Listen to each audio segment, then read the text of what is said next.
So we have the POCO F4 GT mobile gaming on a budget. Snapdragon 8 Gen 1. This particular version I have here, 12 gigabytes of RAM and 256 gigabytes of internal storage. Night silver. Nice box, typical yellow and black colours for the POCO range.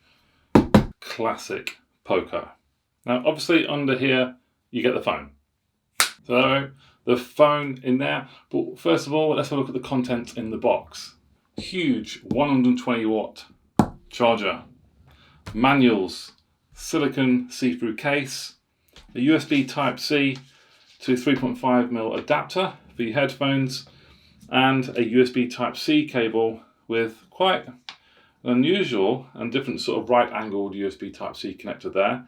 I'm assuming that's going to help with gaming if you do have to charge while gaming as well. That cable's not going to get in your way. Great. Now let's take a closer look at the F4 GT. So the flagship Snapdragon 8 Gen 1 liquid cooling technology. It's not the first time we've seen it in the POCO phone.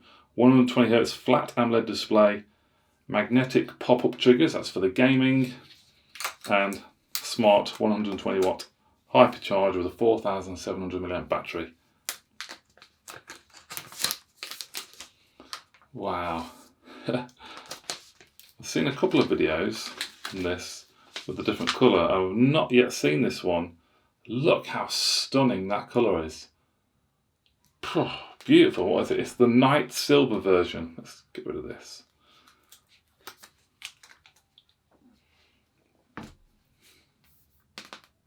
So we have an aluminium body back as well.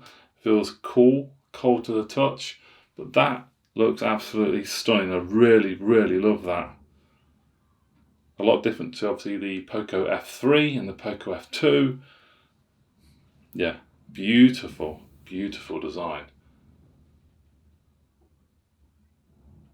Wow, absolutely love that. Okay, let's have a look around the phone then.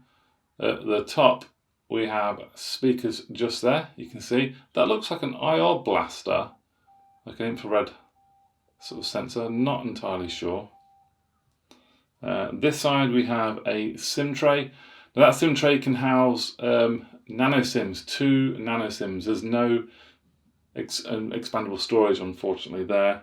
We have a volume rocker there. We have an additional mic there at the bottom. Superb.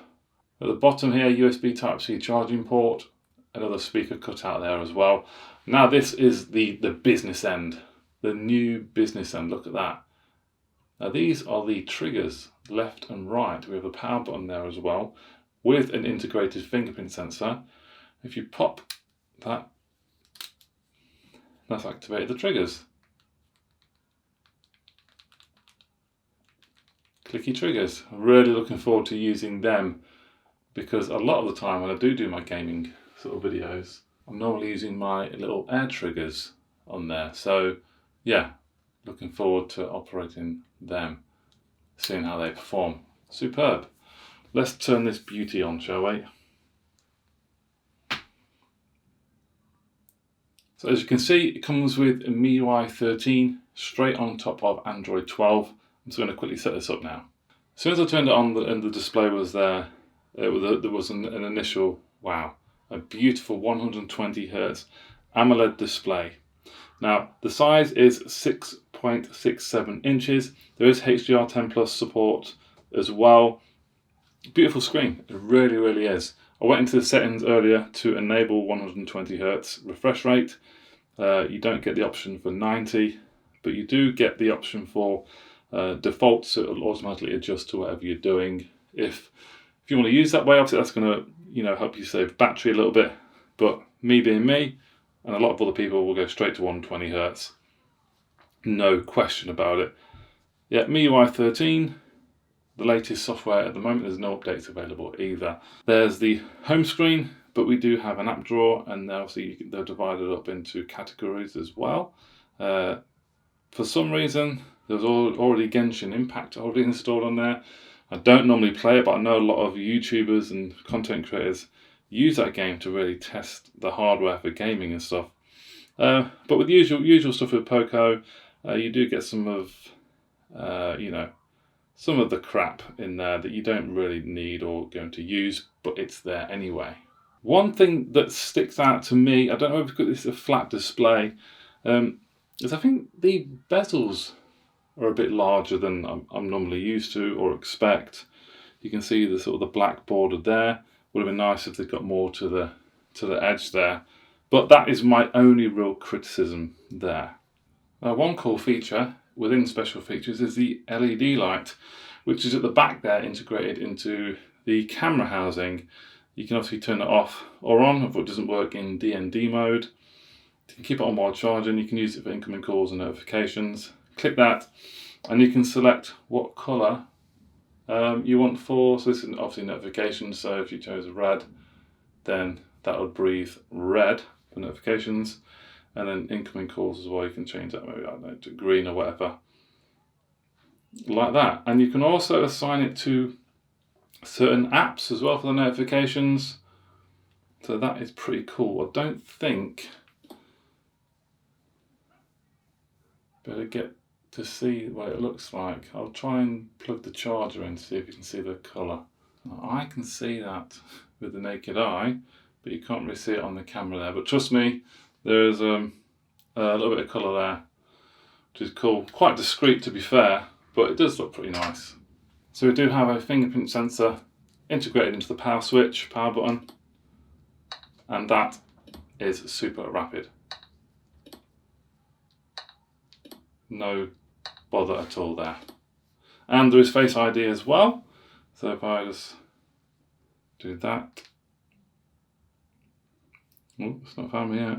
Oh, there we go. I need to look at it a little bit better. Let me come down. Ready? It's instant.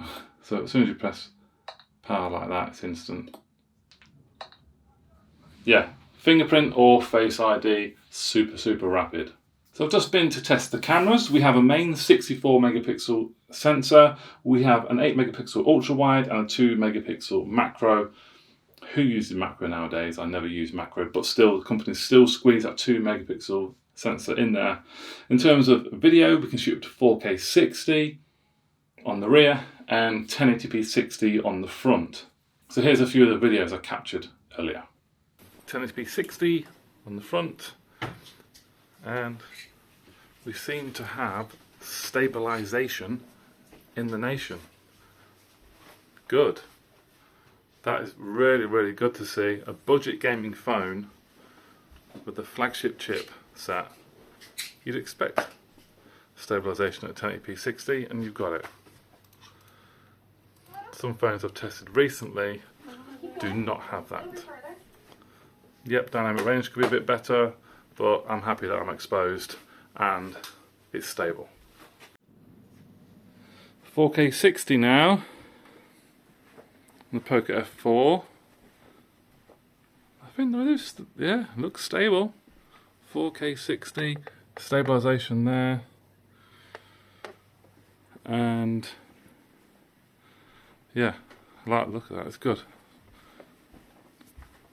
You can shoot at 4K 30, 1080p 60, 1080p 30 as well. 4K 60 is the highest video resolution and frame rate. Fantastic. Okay, this is ultra wide video. You can only shoot 1080p 30 in ultra wide though. No 4K ultra wide. So look inside. There does seem to be stabilization though. Yeah. 1080p 30 ultra wide. Yeah, super happy that we have stabilization 4K 60 and stabilization at 1080p 60 on the front. Some phones I've tested recently do not have that, and this is a budget gaming phone and they've squeezed that feature in there, which is great. I love that. Now for photos, very good quality. The only thing I was a little bit not that happy about on the main rear sensor was the pictures of my face. I think the skin tones don't quite look sort of natural. I think it looks a bit sort of contrasty, but I don't think they've nailed it properly. That's my only criticism there. But the selfie camera, the skin tones look a lot better. Portrait is very, very good as well. Overall, a decent camera system thus far. Obviously, I haven't tested any night shots and stuff. Okay, so the biggest selling point about the POCO F4 GT is it's a budget gaming device, and we have the super cool pop-up triggers there as well, which you can assign sound effects to, which I have.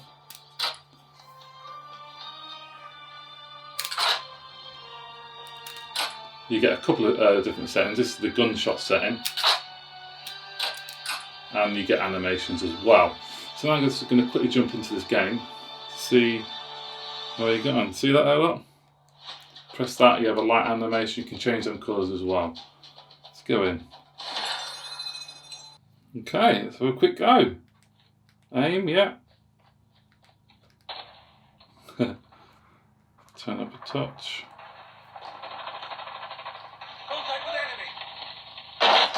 Wow.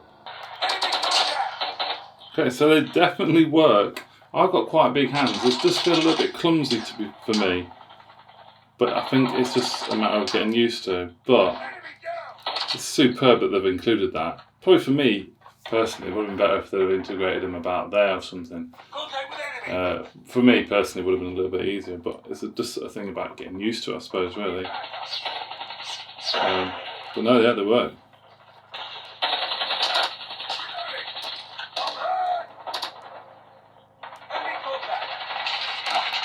Oh yeah.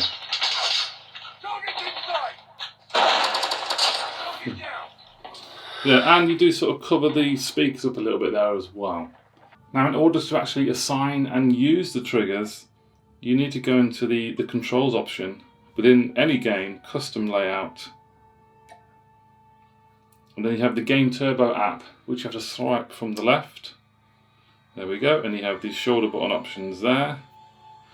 And the shoulder buttons I've already assigned on there anyway, but you just drag where you want the left shoulder button to do, so that was aim, and right overshoot, and then you just click save, and save and use. Speaker test now.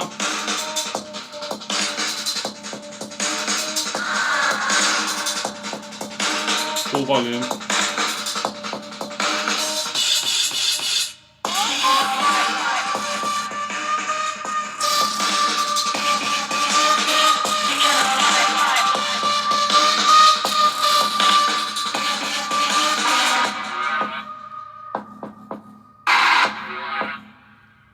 They're decent. Really good. So yeah, they are decent, nice, powerful loudspeakers there. Yeah, I really like the sound of those. They definitely fill the space and obviously make your gaming experience and whatever you're watching on there much better. Okay guys, that was my first look at the POCO F4 GT. I did say at the start it was an aluminium back, but I've just seen elsewhere it says it's a glass back. But there are a few sort of fingerprints on there you can see. Buffer it off anyway, make it look beautiful and shiny again. But yeah, fantastic. I'm really loving this. Love the aluminium frame, the pop-up triggers there as well. Fully customizable, they work really well. Super fast fingerprint sensor. Super fast Face ID as well. Beautiful 120Hz display, HDR10 Plus support as well. Banging loudspeakers, really love them. Yeah, so really impressed so far. Camera, decent, although the skin tones and the contrast for the, the face and the skin colours, not to my sort of liking, and maybe the bezel's a bit too thick, but other than that, yeah, it's looking really nice. So thank you all very much for watching the POCO F4 GT. Any questions, pop them down below. Also check out my raffle video. I'll include a link, or this will pop up in the card there. You can win, I've got about 3 devices on my website. Just enter a raffle for £1 and you could win it. Go and check that out as well. So thanks again, and I'll see you soon. Bye bye.